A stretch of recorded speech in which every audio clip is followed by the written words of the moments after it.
ఈరోజు జగన్ వల్లభనేని వంశీ కోసం జైలు దగ్గరికి వెళ్ళారు కదా. అక్కడ మా అధికారం వస్తే మీ అందరు గుడ్లోడు తీసి కొడతా అన్నాడు. దాని మీద మీ స్పందన ఏంటన్నా? సో ఏదైతే ప్రతిపక్ష హోదాలో ఉండి ఇప్పుడు జగన్ గారు అట్లా మాట్లాడడం అనేది చాలా దరిద్రకం, దుర్మార్గం అని చెప్పేసి అనొచ్చు. ఎందుకనంటే లైక్ ఒక ఎమ్మెల్యే కూడా అట్లా అన్ని మాటలు అట్లా మాట్లాడుతున్న ప్రెస్ మీట్ పెట్టి. సో జగన్ గారు ఫస్ట్ మీరు ప్రెస్ మీట్ పెడుతున్నా అంటే మీ ఫ్యాన్స్ మీకోసం చాలా వెయిట్ చేస్తారు. అరే మా నాయకుడు వస్తుండు, మా గురించి ఏం చెప్తాడో అన్నట్టు, మాకు ఏవైతే ఉంటాయో లైక్ ఉండవు అని చెప్పేసి ఏం చెప్తాడని చెప్పేసి వెయిట్ చేస్తాడు. అట్లాంటి ప్రజల గురించి మర్చిపోయి నువ్వు చంద్రబాబు నాయుడుకి, నారా లోకేష్కి, లేకపోతే వంశీ గారికి మీరు ఏదో బ్యూటీ కాంపిటీషన్ పెట్టినట్టు మాకన్నా తెల్ల ఉండు అదని చెప్పేసి ఇట్లాంటి గలీజ్ అయిన పదాలు మీరు ఆడి మరి మీరు గుడ్డలుడ తీసుకొని కొడతాం అధికారంలో అని ఎట్లానంటే, మరి మీరు అధికారంలో ఉన్నప్పుడు మిమ్మల్ని ఎంతమంది గుడ్డలుడ తీసి కొట్టారు సార్? అసలుకి మీరు మాట్లాడితే మీకైనా అసలు సెన్స్ అనిపిస్తుందా? ఒక ఎమ్మెల్యేకి ఒక ఏమంటారు అట్లాంటి క్వాలిటీస్ కూడా లేవు అనిపిస్తుంది. మీరు ఎక్స్సీఎం ఎట్లా అయ్యారో మాకు అర్థం అవ్వట్లేదు అసలుకి. సో మీరు ఒక అధికారంలో ఉన్నప్పుడే మీరు వేరే వాళ్ళ గుడ్డలు తీసి కొట్టలేదు. అట్లాంటిది మీరు ఇప్పుడు అధికారంలో లేనప్పుడు మీరు ఏ రకంగా మీరు అనుకుంటారు గుడ్డలు తీసి కొడతా అని చెప్పేసి? నేను మీకు ఇచ్చే బెస్ట్ సజెషన్ ఏంటంటే, మీరు ఇంకా బయటికి వెళ్తే లైక్ ఎవడు పట్టుకుంటాడో ఎవడు గుడ్డలు తీసి కొడతాడో మనకు తెలియదు కదా.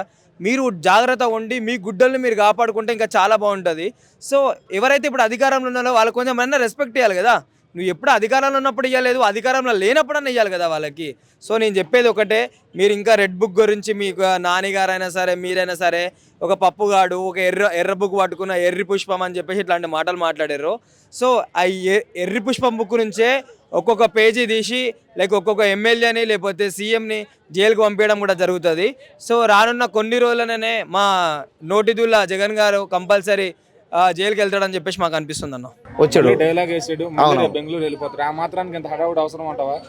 ఇదంతా ఏందంటే పార్టీలో అతను జగన్ గారు పార్టీని కాపాడుకుందాం, పార్టీ వాళ్ళకి ఏమైనా అన్యాయం జరిగినా, పార్టీలో ఉన్న కార్యకర్తలకి ఎవరికైనా అన్యాయం జరిగినా, ఒకవేళ పార్టీ వాళ్ళకి ఎవరికైనా అన్యాయం జరిగినా వచ్చి మాట్లాడతాడు ఆయనే కాదు ఎవరైనా అంతే. అంటే ఏ పార్టీలో ఉన్న వాళ్ళు ఎవరైనా అంతే. కాబట్టి ఏంటంటే కానీ ఆయన మాట్లాడింది ఏదో రకరకాలుగా అన్నాడు, కానీ కరెక్ట్ అది కాదు.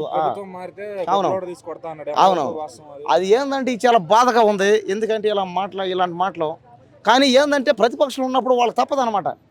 అంటే ఇప్పుడు ప్రతిపక్షంలో లాస్ట్ ఇయర్ కూడా మనం చూసుకున్నాం. అంటే ఈ గవర్నమెంట్ చేంజ్ అయినప్పుడు వాళ్ళు ఉన్నప్పుడు ఏంటంటే వాళ్ళు కూడా అన్నారట, అందరూ అన్నారు. ఇప్పుడు అతను అన్నాడు అందరూ అలాగే మాట్లాడతారు. కానీ ఇతను ఏంటంటే ఇలా మాట్లాడకుండా ఉంటే కాస్త బాగును, అందరూ అదే అన్నారు. నువ్వు అన్న పాయింట్ బాగుంది. అవును, పరిస్థితి కార్యకర్తల కోసం అవునవును, ఒక పక్క జగనన్నే లోపల వేసేలా ఉన్నారు కదా, మరి ఆయన కాపాడుకుంటాడు ముందు. అదే ఆయన కాపాడుకుంటాడు ఆయన. ఎందుకంటే పార్టీ వాళ్ళు ఏంటంటే వాళ్ళు పార్టీ పెట్టారంటే అతను పార్టీని నడుపుతున్నాడంటే అది సామాన్యమైన పని కాదు. అది పార్టీ ఏంటంటే పార్టీ పెట్టడం, పార్టీని నడిపించడం చాలా కష్టం. కాబట్టి ఆయన అలా ఎందుకు మాట్లాడాడంటే ఆయనకి అర్థం అవ్వలేదు. కాబట్టి కానీ ఆయన మరీ అంత ఘాటు వ్యాఖ్యలను చేయలే. ఆయన ఏదో కోపంలో అన్నాడు అంతే అంట.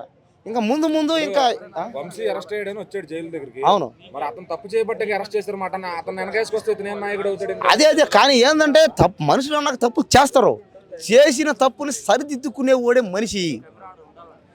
తప్పు చేయాలా తెలియక చేశానే అని బాధపడి ఆ చేసిన తప్పుని సరిదిద్దుకోవాలి. కాబట్టి మళ్ళీ ఒక అవకాశం ఇద్దాం. ఆయన ఖచ్చితంగా ఎవరైనా సరే సరిదిద్దుకుంటాడో. కాబట్టి ఖచ్చితంగా ఆయన ఇంకా మంచి పనులు చేయాలని ఎవరైనా సరే ప్రతిపక్షంలో ఉన్నా, అపోజిషన్లో ఉన్నా, పదవిలో ఉన్నా, వాళ్ళు పవర్లో ఉన్నా ఎవరైనా సరే అందరూ చేయాల్సిన ఒకటి ఏంది, పేద ప్రజలకి మేలు చేయడం. నుంచి అలా వచ్చాడు విజయవాడకి, వచ్చి మళ్ళీ 4 డైలాగులు వేసి వెళ్ళాడు. ఏది ప్రభుత్వం మారితే పోలీసుని గుట్టలోడ తీసుకొడతా, ఈ విధంగా మాట్లాడతాం కరెక్టే అంటావా? అన్న వచ్చినాడు, మంచి రోజులు వచ్చినాయి.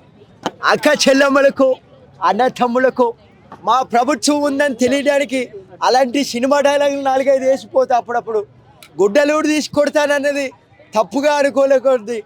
అధ్యక్ష తప్పుగా మాత్రం మాట్లాడేది. వచ్చింది సమ్మర్ కాబట్టి అందరూ గుడ్డలూడు తీసుకు తిరుగుతుంటే ఎంతో చల్లగా ఉంటుందని అలా చెప్పాను అంతేగాని ఎవరిని గుడ్డలూడు తీసి కొడతానలేదు.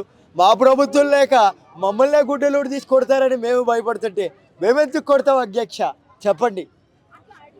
అయితే మరి వంశీ కోసం విజయవాడ వచ్చాడు ఆయన. వంశీ తప్పు చేశాడు కదా, తప్పు చేయబట్టే జైల్లో ఉన్నాడు. మరి అతను కాపాడడానికి వచ్చిన ఇతను నాయకుడు అవుతాడా? వంశీ నిజంగానే హీరో లాంటి మెటీరియల్. నారా చంద్రబాబు నాయుడు కూడా వంశీ లెక్క అందంగా ఉన్నాడు.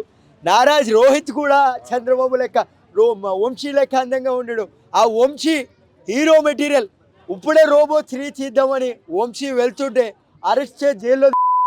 అది మా ప్రభుత్వంలో చాలా అంటే చాలా బాధపడుతున్నా అధ్యక్ష.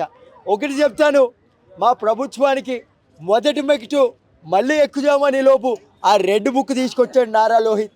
ఏదో తమిళ్ సిరీస్ చూసి ఆ సినిమాలో రెడ్ బుక్ ఉంటుంది, ఆ మాదిరిగా దీంట్లో కూడా తీసుకొచ్చి మా ప్రభుత్వాన్ని మొత్తం తారాలోకానికి తీసుకుపోదామని ఆ రెడ్ బుక్ తీసుకొచ్చారు అధ్యక్ష. నేను మాత్రం దీన్ని ఖండించను. కుంభపాకం లెక్క రెడ్ బుక్లో కూడా రాసి ఉంటే మా ఒక పార్టీ అధ్యక్షులను కూడా అదే పాకంలో వేపేస్తారని నేనైతే అనుకుంటున్నాను అధ్యక్ష. ఒకటైతే చెప్తున్నాను, ఈ చంద్రబాబు నాయుడు వచ్చినప్పటి కాడి నుంచి గేదె పాలే కాదు జనాలకు పాలన కూడా మంచిగా చేయలేదు. అందుకే ఈ జగన్ని మళ్ళీ రప్పియండి, సర్వనాశనం చేయడానికి, అందరినీ సంతోషంగా ఉంచడానికి నేను మీ ముందుకు వచ్చానని చెప్తున్నాను అధ్యక్ష.